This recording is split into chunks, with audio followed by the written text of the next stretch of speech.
सच में घर मंदिर बन गया।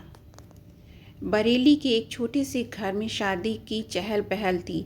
माँ नई बहू के स्वागत की तैयारी में लगी थी। थोड़ी ही देर में तुषार अपनी दुल्हन कनिका को लेकर गाड़ी से नीचे उतरा। माँ ने अपनी नई नवेली बहू की आरती उतारते हुए कहा, भगवान तुम दोनों के जीवन में खुशियाँ भरे, तुम्हारे आने से मेरा घर मंदिर हो जाए। फिर शुरू हुई मुँह दिखाई की रस्म। इन सब में पूरा दिन बीत गया।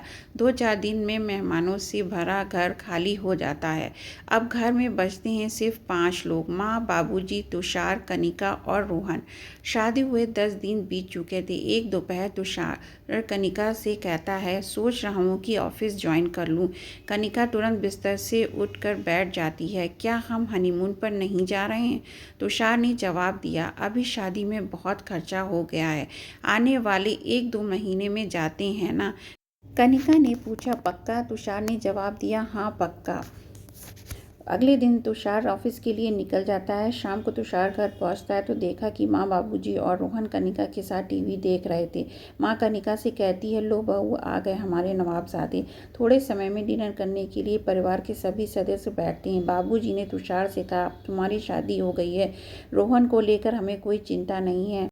पढ़ाई देख ही रहे हो, सिर्फ एक इच्छा है कि वैकुंठ जाने से पहले एक बार तुम्हारी माँ हरिद्वार जाना चाहती हैं। बिल्कुल बाबूजी, मैं आप लोगों की यह इच्छा पूरी करूँगा। तुषार ने हामी भरते हुए कनिका की तरफ देखा और मन ही मन सोचने लगा कि पत्नी को खुश करूँ कि माँ बाप को। खाना खाने के बाद तुषार और कनिका कमरे में जाते हैं। कनिका थोड़ी नाराज़ लग रही थी। तुषार समझ गया कि उसे हनीमून पर जाना है। अगली सुबह वह बाबूजी से कह देता है कि मैं पहले कनिका को हनीमून पर ले जाऊंगा, उसके बाद आप लोग हरिद्वार जाना। बेटे की इस बेरुखी से पिता को दुख हुआ। वह बोले, मेरा तो ठीक है बेटा, लेकिन अपनी माँ के बारे में सोच, वह कल से कितनी खुश है। तुषार बिना कुछ कहे चला जाता है। ऑफिस के लिए निकलते समय वह लंच बॉक्स भी नहीं ले जाता। को ये बात और ख़राब लगती है। वह घर आता है और कनिका को अपना डेबिट कार्ड देते हुए कहता है, नाराज़ मत हो, ये लो कार्ड, तुम्हें जहाँ भी जाना है टिकट बुक कर लो। अगले दिन तुषार के फ़ोन पर बैंक का मैसेज आता है। वह समझ जाता है कि कनिका ने आखिर टिकट बुक कर लिया।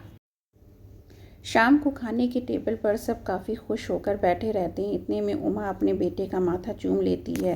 तुषार के चेहरे पर सवालिया निशान साफ झलकने लगते हैं। तभी बाबूजी बेटे की पीठ पर हाथ फेरते हुए कहते हैं, थैंक यू बेटा, परसों हमें निकलना है हरिद्वार के लिए। आश्चर्य के साथ तुषार ने कनिका की तरफ देखा। कनिका मुस्कुरा दी। कमरे में पहुँचने के बाद कनिका ने कहा, इच्छा चाहे किसी की भी हो, पूरी होनी चाहिए। हुआ अगर पहले माँ बाबूजी घूम आएंगे। तुषार ने पत्नी को गले लगाते हुए कहा, माता पिता को सर्वश्रेष्ठ बनाकर तुमने सच में घर को मंदिर कर दिया।